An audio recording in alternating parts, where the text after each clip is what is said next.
Right now, law enforcement can see over 500,000 unique IP addresses that are trading images of children under 12 being sexually abused. Some of them are being tortured, and some of them are being raped. What if I told you that we know that the majority of those offenders are also committing contact offenses against children in their own homes, in their own communities?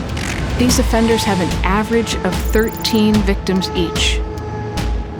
That's hundreds of thousands of little boys and girls that are in desperation, that are experiencing an evil they should never have to experience.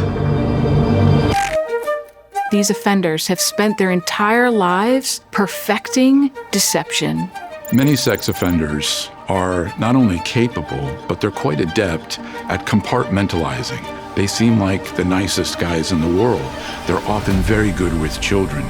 They're adept at not only grooming children, manipulating their victims, but also worming their way into our youth-serving organizations, our churches and temples, and our families.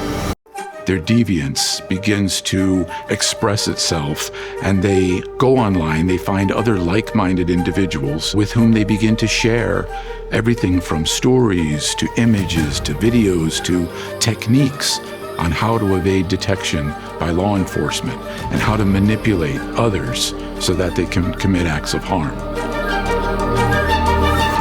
The worst moments of these little boys and girls' lives, they're being memorialized, they're being celebrated, and they're being traded with people that are viewing them for their pleasure.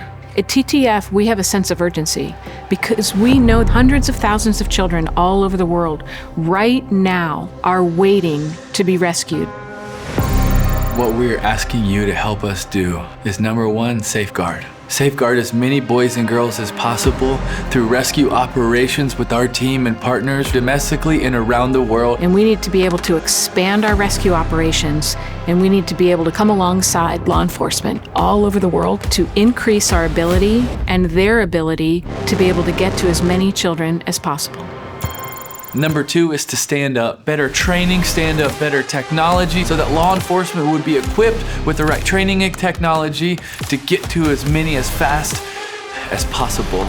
We have technology now that can pinpoint offenders with the highest likelihood of actually abusing children.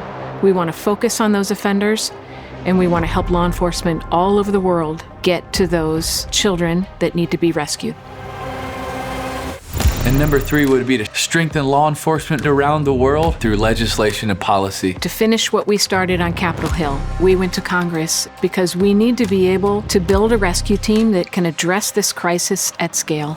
Congress right now is hard at work drafting legislation based on the testimony that we gave them to get to all of these children in the unKNOWN database, but also all the children that we can't see that we know are waiting for rescue. I believe that we can get to so many of these boys and girls. I believe we can radically make a difference in the evil that is taking place in this world for so many boys and girls. But even if it was just one, it would still be enough. All of the work, all of the strain, all of the effort would still be enough, even if it was just for one. But we believe we can get to many more. And would you help us do that? I'm asking you to stand side by side with me, but for them, because you're being called to protect, to safeguard, to love all of these boys and girls.